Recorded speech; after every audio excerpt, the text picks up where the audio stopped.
magkaanak.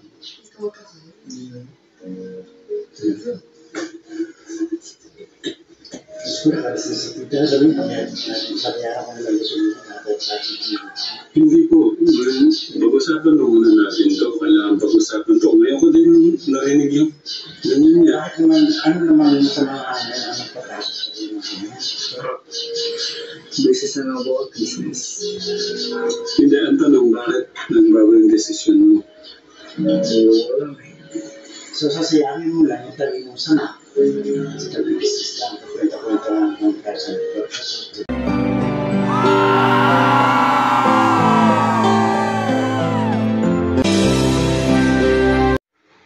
So, ayan po. Dito naman po ako, mga viewers ko. Mga katekram. Dito naman po ako. Mga kalingap. Dito naman po ako.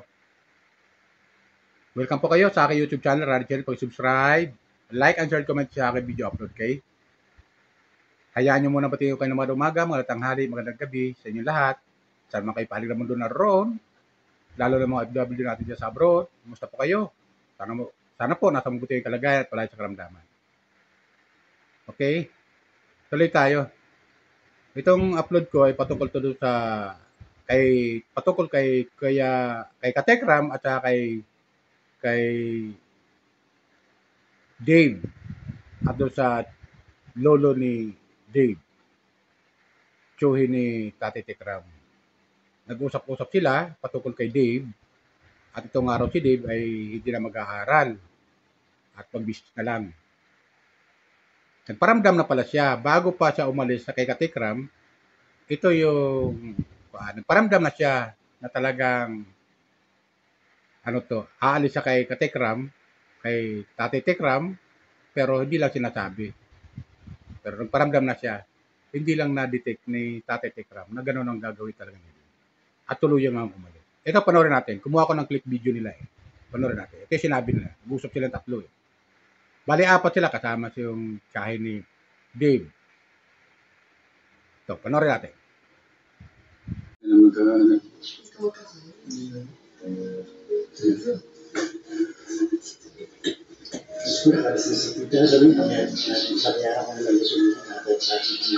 Hindi po. Pag-usapan na muna natin to. Kailangan pag-usapan to. Ngayon ko din narinig yung ganyan niya. Ano naman yung sa mga ang nagpapasok sa inyo? Business na about business. Hindi, ang tanong, bakit nagbago yung desisyon mo? Wala eh. So, sasayangin mo lang yung tabi mo sana. Sa tabi business lang. Kwenta-kwenta lang ng person.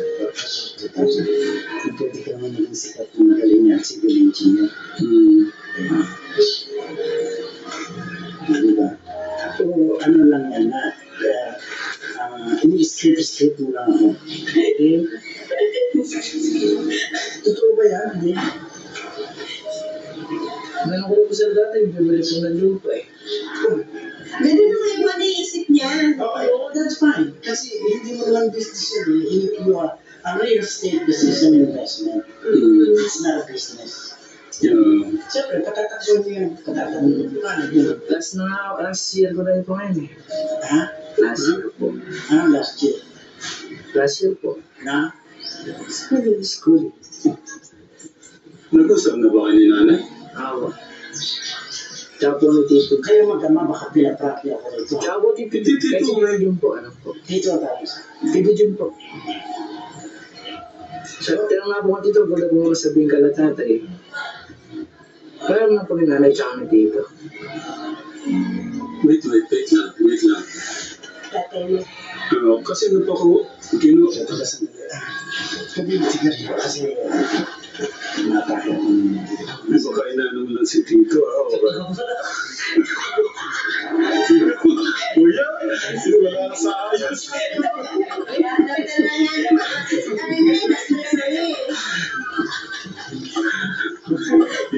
Yung nagpaiwan ka na sa ano ko para dito ka magsistay tapos biglang na-front ka para gano'n. Ayan, si CR lang. Hindi, pati ako nga natala eh. Nadala, talagang dalawa kayo magkakampi dyan. Hindi po, hindi ko alam Tito. Kaya nga po kinuha ko itong camera, di ba? Kaya mo kinuha yung camera niya, pero mag-vlog yung reaction ko. Hindi mo, di ba sabi mo niya, walang camera, sabi niya magbi-business na lang po ako. At alam ko naman,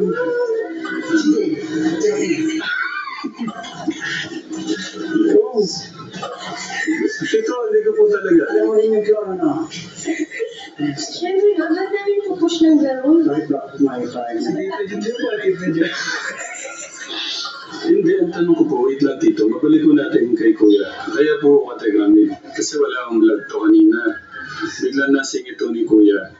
Hindi na lang daw po siya mag-aaral, magninegosyo na lang. Sabi ko, kinuha ko yung camera. Paglabas ko naman, wala si kuya, pinintay pa ko natin. Makwento mo, bakit naisip mong gano'n?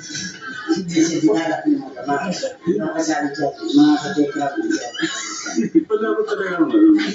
Kasi may laro po si kuya mamaya ng Tapos yung front si Tito na cheered. Ano pa, parang na yan? Dapat, Tiyan ko ha. dapat makita yung talong dito No. Hanggang ngayon, masakit na yung manikot ko dito. Tawanan. Bakit nung ano eh? Bakit huwag ka? Yung tatay na yan, nag-basketball ka na dyan. Napilitan ako ng basketball. Pagkaray ko bagsak niya ano. Hindi pa naman talaga kapag medyo ano na tayo nagmamature. Okay na talaga tawag sa akin. Dito balik ako ng konti. Sumama talaga yung loob niya nung hindi na siya mag-aaral sana. Oh yes. I don't know. Pero ako napaisip din po ako dun eh. Napaisip ako. Ewan sa'yo na yung tayo, huwag mo ko pinatay. Paano kaya ako ano? Pwede naman kasi meron naman di ba mga naging very successful na hindi nag-aaral. Oo, may mga ganun. It was because of force majeure. Pinapilitan sila dahil sa sitwasyon na. Iba yung may tandaan ka. Ayan, maganda na yung galing talaga sa kay Tito kasi mas siya, mas experience Kasi siya. kung hindi ka nga magsaksi, hindi ka nandun ko before ba ka? Kaysa doon ka palang kung mag-aaral. Pag ikaw ay habang nagkakaedad, at saka, ito, pag nakatikim ka ng pera, tulad ko, hindi ako nakapag-masters kasi wala akong intention. Kumikita na akong ulit. So bakit kailangan ko para tumas ang posisyon? Hindi ko mo kailangan tumas ang posisyon. Kasi okay ka na. Kumikita na naman nagmalawa. Kaya, mas maganda makatapos ka. And whatever you do after, yun ang sabi sa amin, whatever you do, pagkatapos mo, mamatay man ako, mamatay man kami ng tatay. Meron kayong kasabi sa mundo. Kaya gano'n na lang yung pasalamat ko kay Ate Jeannie, si Tita mo na. Yung siya talaga yung nagtutok sa amin sa pag-aaral. At yun din, huwag mo masanayin kasi lahat ng bata, tinutukan at one point in time na magulang. Lahat ng bata at one point in time nagsabi na ayoko na mag-aaral. Kasi pagka nasa exam pa sa home, pero magtyaga yung mga magulang namin and see what happens. So, ang tatay may skill, meron siya mag-pintor. So, every time na hindi siya makaisip ng negosyo o hindi na niya tayo, hindi siya mag-pintura. Kasi marami akong nurse na klase na habi nila. Kay Tita Sel po, maraming bumibili dito. Habi lang nila naging ang painting. Aral sila yung on the job training nila. Tapos, nakakabinto sila. So, as long as di mag-skill kasi to eh. Tapos pag nilinaw yung skill na yun, may mga ano kasi like, kunwari, kung photographer ka, diba? Si Kuya. May skill ka May talaga. bisita po kasi si Kuya Katekra. Kasi ko ba sila pakilala mamaya? Dede. Doon ka na. May sasabihin kami sa iyo. Huwag ka magugulat ha. Kasi mga bangon. Hindi ka pa naligo ng ganyan. Ibig sabihin, kagabi ka pa naman niya. Okay. Hindi ko alam pa paano sisimulan ka Tekram. Pero kanina walang camera. May kinuwento na sa akin si Tito.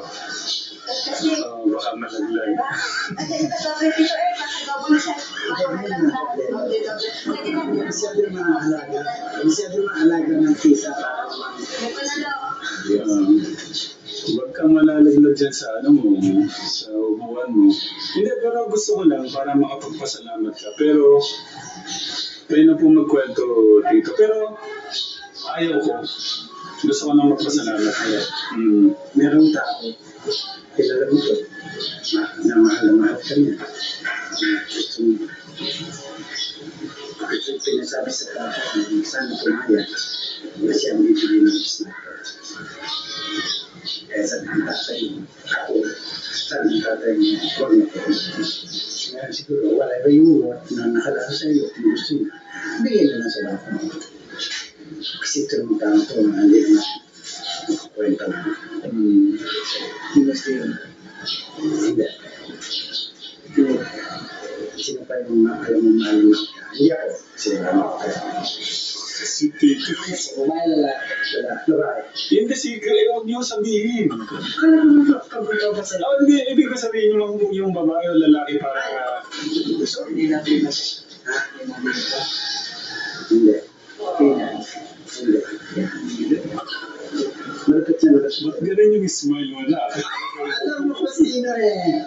Talagang niluloko. Ako pinagluloko niya. Lord de Vera. Sabihin mo na kasi no. Alam mo. Parang yung ngiti niyo, parang medyo yung motor eh, no? Ako nga ang sabi ko eh, sa mga kahit yung bote mo yung children, ibinibigay namin sa tatay mo. Kasi lagi mo kami na pumapapil ng children. Eh, it's time naman yung tatay mo pumapil sa iyo sa children. Kasi iba kami naharap. So, ganun din. Yung ma-discuss niyo mo to, marami talaga nag-message sa akin. Yung mga kinausap kong tao, nasabi ko, huwag mo natin naman confidential. Iwasan ko lang na para nananawagan sila na bilhan sila. It was just part of the blood. Excitement ng tata, excitement ng bata. Saka tama pa rin po. Tinatanong kayo kung papaya kayo. Kasi kung mabili ko na, tapos kumari na...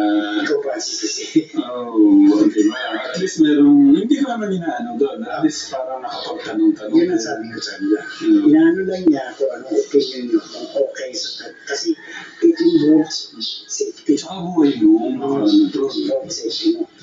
Kaya yun naman pakiusap ko sa iyo.